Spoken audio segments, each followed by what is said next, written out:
Bom dia, boa tarde, boa noite para você que está nos assistindo ou está nos ouvindo, enfim, em mais uma edição do nosso Squadcast. É um super prazer estar com vocês. Hoje, uma edição especial com 5 mentores reunidos, trocando ideias, enfim, trocando experiências, como a gente sempre tem feito ao longo desse ano, e é um prazer estar com vocês. Um ano difícil, né, galera? Um ano diferente, um ano especial para muitas pessoas, um ano desafiador e um ano de conquista, sem dúvida nenhuma. A gente também não pode só colocar a culpa na pandemia e ficar reclamando, né? A gente tem que olhar para frente e pensar, 2021 já chegou.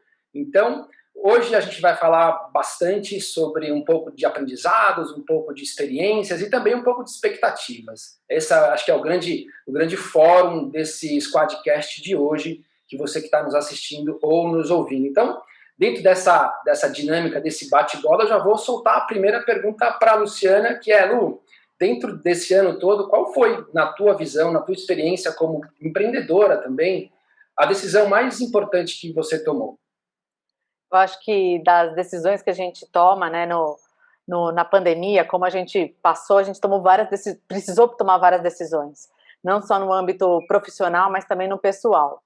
Mas, para mim, pessoalmente, como empreendedora, a minha grande decisão, acho que a decisão mais sensata que eu tomei nesse ano foi abrir mão do coworking que eu participava, né? Porque foi um momento que eu demorei para desapegar financeiramente, até brincando com isso, né? Eu fiquei até julho vinculada ao coworking, muito mais por uma questão de apego, porque fisicamente eu não estava indo lá.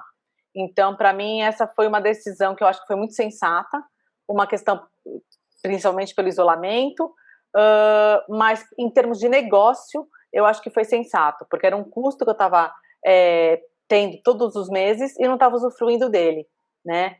E eu acho que é uma ótima oportunidade, eu recomendo para as pessoas sempre trabalhar em coworking, mas no momento crítico da pandemia, onde a gente não tinha essa interação social, né? Que é um dos grandes ganhos que a gente tem, né, o network que a gente faz ali dentro, realmente foi uma decisão que eu acho que foi sensata da minha parte de ter aberto mão neste momento do coworking. E aí a gente vai continuar a roda, né?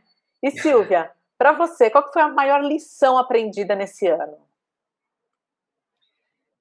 Foi a capacidade, não de resiliência, todo mundo mostrou, quem está chegando aqui com o mínimo de sorriso e bem-estar teve uma resiliência, mas a capacidade que as pessoas tiveram de se reinventar.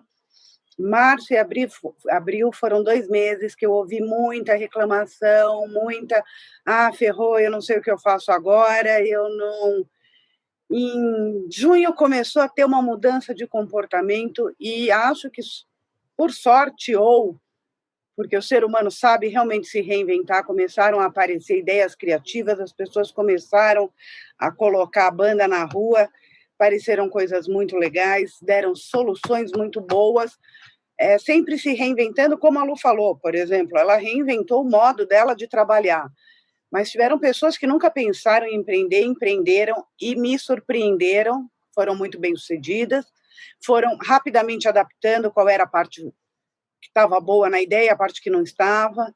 Então, eu realmente me surpreendi, foi nessa capacidade do ser humano, que nunca imaginou ou empreender, ou ser o próprio dono, ou bolar formas extras de fazer as coisas, como no ponto de vista de profissional, as pessoas, pelo menos as que passaram por aqui, me surpreenderam e muito. Então, a maior lição que eu aprendi é, gente, não precisa ter um coronavírus para você repensar algumas coisas, sai muita coisa legal disso, tá? Legal. E pensando nisso, porque eu sei que essas pessoas tiveram que arriscar algumas coisas, Edson, qual foi o maior risco que você correu durante esse ano? Bom, eu acho que o maior risco que todos nós corremos foi nos mantermos vivos. Esse foi o maior risco de todos, né? Num momento como esse, em que eu saí uma sexta-feira e falei, até logo, até segunda, e essa segunda não veio. Esse foi o maior risco, e ela não veio, e não veio ainda. A gente ainda não teve uma segunda-feira normal. E eu venho de dar aula, eu dou aula há 32 anos, presencialmente, e no dia 13 de março, eu fui avisado de que eu não iria mais dar aula. Mas no dia 23 eu fui avisado, sim, que eu iria dar aula normalmente para todas as turmas que eu dava aula antes, com uma plataforma dessa, como a gente está falando agora. Para um cara que dá aula presencial durante 32 anos, eu tive que reinventar, não só o meu aluno, que ele tinha que se reinventar como aprender, mas eu como ensinar. E eu acho que esse foi o grande desafio, e é o nosso grande desafio, reinventar o jeito de se relacionar. Porque hoje parece que a gente está conversando ao vivo. Hoje, no começo, parecia uma coisa mais estática. Hoje, eu fui conhecer vocês ao vivo 3 meses depois que a gente estava já com o Squad acontecendo. E, assim, eu já conhecia vocês. Eu já tinha uma percepção do jeito de cada um. Então, o meu maior risco foi me reinventar enquanto professor e reinventar uma carreira de 32 anos. Tá? E eu trabalho com inovação. O meu trabalho é inventar, e não é reinventar, é inventar. Porque eu não me reinventei. Eu me inventei num novo jeito de falar. Então, eu acho que este foi o meu maior risco. Bom, risco é risco, eu trabalho com risco o dia inteiro, todo risco tem uma oportunidade. Eu sempre acho que aonde tem alguém chorando, tem alguém vendendo lenço. É simples assim. Não existe um velório que não tenha lenço. Portanto, a oportunidade está dada. Eu acho que todo mundo pode fazer o que quiser, porque, na verdade, a gente não sabe mesmo como vai ser. Então, o grande risco é tentar fazer o melhor possível e ser feliz no final dessa conta toda. Eu acho que esse é o nosso maior risco. Bom, como quando a gente fala com risco, toda vez que eu lembro de risco, eu lembro de advogado. Toro, qual foi a maior surpresa que você teve esse ano, com você ou com a sua vida? Porque quando o advogado tem surpresa é porque a coisa foi feia mesmo.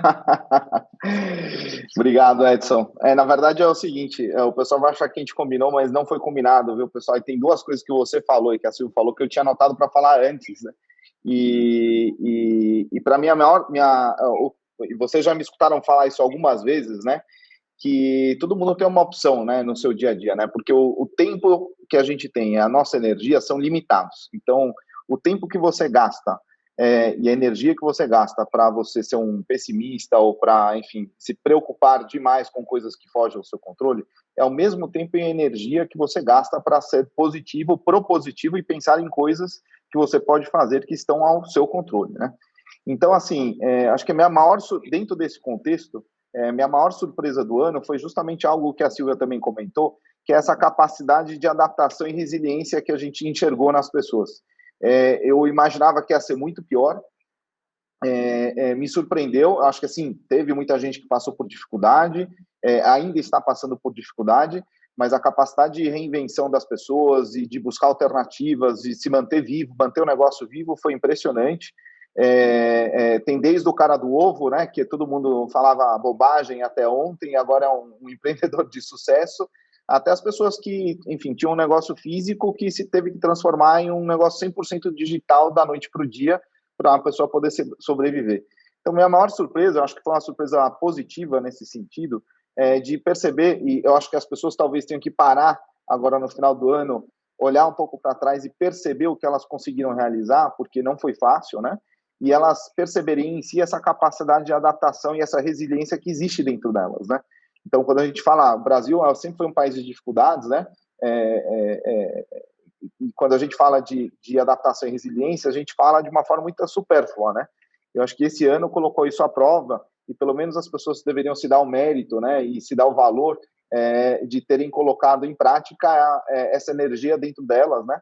Para conseguir levar os seus negócios adiante ou a sua vida pessoal dentro das suas restrições por conta da pandemia. Então, minha maior surpresa do ano fomos todos nós, né? De como nos... Mas, enfim, agora chegou a hora do nosso mestre de cerimônias responder a perguntinha de final de ano. Caco, qual foi a sua maior realização do ano? Enfim, o que você tinha programado ou não tinha programado e que você conseguiu realizar esse ano que te surpreendeu? Pô, tá acontecendo, tá se materializando agora, Andrés, que é bem legal, assim. O que acontece? Para quem não me conhece, né, eu eu tenho uma história longa na área de branding, na área de consultoria, mas a minha empresa tem 1 ano, é um bebezinho ainda. A Beyond Board é um bebê, fez 1 ano em outubro. E agora, literalmente nesses dias, eu estou trabalhando com um programador, com o meu desenvolvedor, para lançar no meu site a minha página de clientes. Ela estava preparada desde o comecinho, quando eu fiz o site em outubro do ano passado, e ficou oculto, obviamente, porque eu não tinha clientes, mas agora ficou maduro. E aí a ideia do completar, o que tem a ver? Tem a ver que ao longo desse ano eu completei projetos, eu completei histórias, eu completei cases. Então, assim, para mim, que era uma surpresa, Andrés, literalmente, cara, era uma caixa de surpresa, ainda mais depois de tudo que aconteceu. Era uma empresa nova, uma iniciativa nova, tudo novo. E veio a pandemia, e aí quando eu fui ver, passou um mês, passou outro mês, eu falei, pô, fechei um, pô, tem uma história aqui para contar, fechei mais um. Então, sem dúvida, quando você fala de, pô, o que você completou, cara, completei uma história legal, entendeu? Completei uma história para mim, de sucesso, ainda pequenininho, mas de sucesso, que tem muito a ver com o que eu faço também no final, que é construção de marca, né? Construção de histórias. Então, assim, eu estou construindo a minha própria história. E não tem jeito, né? Nos nossos próprios negócios, acaba sendo assim também, quer dizer, um tijolinho por vez, um por mês. Aí quando você olha para trás, você fala, caramba, já tem um muro alto aqui, daqui a um ano vai ter uma casa, entendeu? Daqui a pouco vai ter um prédio, enfim, e assim vai. Então, para mim é uma super satisfação hoje te responder essa pergunta, porque está muito nesse sentido, assim, eu construí, né? Eu evoluí, né? 1 ano de empresa, 1 ano de já histórias para contar. Então, pô, tô super feliz, na verdade. Muito legal, gente. Acho que dezembro eu sempre falo que a gente tem que deixar no calendário como um mês da reflexão, né? Para a gente fazer esse balanço do que a gente passou na vida da gente, independente de ter sido um ano atípico, mas todos os anos a gente deveria ter esse costume, esse hábito de fazer esse tipo de reflexão, essa conversa com a gente mesmo. Então, para encerrar esse hall de perguntas, né? A gente vai deixar uma para vocês que estão nos ouvindo ou nos vendo, né? E você? O que você está disposto a fazer para você e para o seu negócio em 2021? Então, essa é a pergunta que a gente deixa para você que está nos ouvindo ou nos vendo, para você refletir sobre isso também. E a gente também quer convidar vocês, o podcast e os nossos vídeos, eles dão uma pausa agora de final do ano, em breve a gente retorna, e para isso a gente convida vocês a continuarem acompanhando as nossas redes sociais, onde a gente vai ter mais novidades para o ano que vem, a gente já está planejando como o nosso 2021 vai ser, e a gente convida vocês para continuarem acompanhando a gente no ano que vem.